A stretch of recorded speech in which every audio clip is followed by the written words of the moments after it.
ভোগান্তি মানে অসংখ্য ভোগান্তি, এখানে লক্ষ লক্ষ জনগণ এখানে ভোগান্তির মধ্যে আমরা আছি।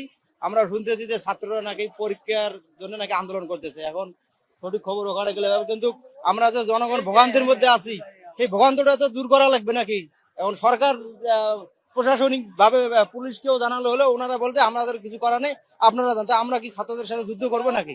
আমরা তো যুদ্ধ তো যাইতেছি না। এখন আপনারা সাংবাদিক বাইরে আছেন, জনগণ সুবিধার জন্য ভালো কোন পদক্ষেপ নেওয়া যায় আমাদের যাতায়াত ব্যবস্থাটা করেন, সেটাই আপনারা করেন।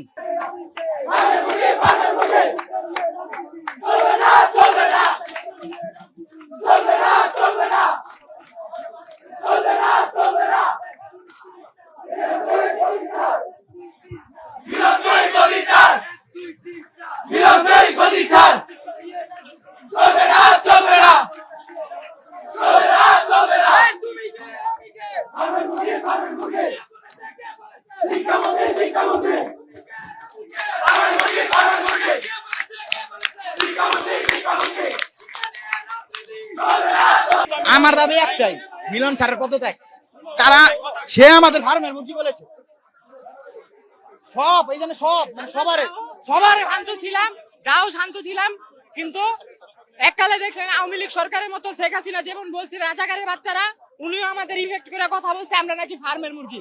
ফার্মের মুরগিরা কি তা বুঝাই দিব আমরা এবার। শিক্ষামন্ত্রী নিজের ব্যর্থতার দায় স্বীকার করে সকল শিক্ষক, শিক্ষার্থী এবং অভিভাবকদের কাছে ক্ষমা চাইতে হবে।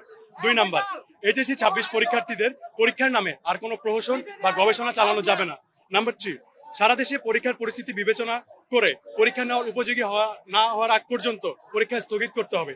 4 নাম্বার, পদার্থবিজ্ঞান প্রথম পত্র পরীক্ষার 6 এবং 7 নাম্বার প্রশ্ন ভুল, সেই ক্ষেত্রে শিক্ষামন্ত্রীকে অবশ্যই অভিভাবক, শিক্ষার্থী এবং শিক্ষকদের কাছে ক্ষমা চাইতে হবে। 5 নাম্বার, বিজ্ঞান বিভাগ থেকে পরীক্ষায় অংশ নেওয়া সকল বোর্ডের সকল শিক্ষার্থীকে উক্ত 14 মার্ক বাধ্যতামূলক দিতে হবে, কারণ এই প্রশ্নটা ভুল ছিল, সেক্ষেত্রে এটা মার্কটা বাধ্যতামূলক দিতে হবে। আপনার 6 নাম্বার, শিক্ষা ব্যবস্থা অবশ্যই শিক্ষার্থী বান্ধব হতে হবে। আর যেটা আপনারা দেখতেছেন, আমাদের শিক্ষা ব্যবস্থা একদম শিক্ষার্থী বান্ধব না, তিনি যা ইচ্ছা তাই সিদ্ধান্ত নিচ্ছেন। 7 নাম্বার, পরবর্তী পরীক্ষার প্রশ্নের মান উন্নয়ন করতে হবে। আপনি অলরেডি আমাদের ফিজিক্স প্রশ্নটা দেখেছেন, যেটা 2টা প্রশ্ন ভুল, এবং আমাদের রুয়েট থেকে প্রশ্ন আসছে, থেকে আসছে অ্যাডমিশনের প্রশ্ন।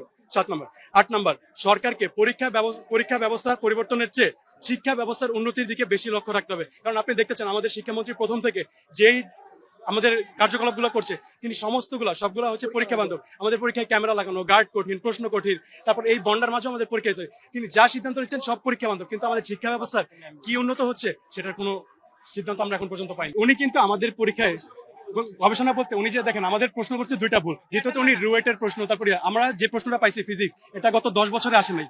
আমরা হচ্ছে 26 ব্যাচ যারা করোনার পরে 6 বছর পরে প্রথম ফুল সিলেবাসে পরীক্ষা দিচ্ছি। দ্বিতীয়ত অনেক কঠিন প্রশ্ন। দ্বিতীয়ত তারপরে শুনেন আপনি ফিজিক্স পরীক্ষা যে 2টা হয়েছে, 2টার আগে মাত্র 1 দিন, ফিজিক্সের একটা সাবজেক্ট, এটা আপনি জানেন আঙ্কেল, ওইটা রাখতে মাত্র 1 দিন বন্ধ। 1 দিন বন্ধে এই ফিজিক্সের মতো সাবজেক্ট কমপ্লিট করা সম্ভব?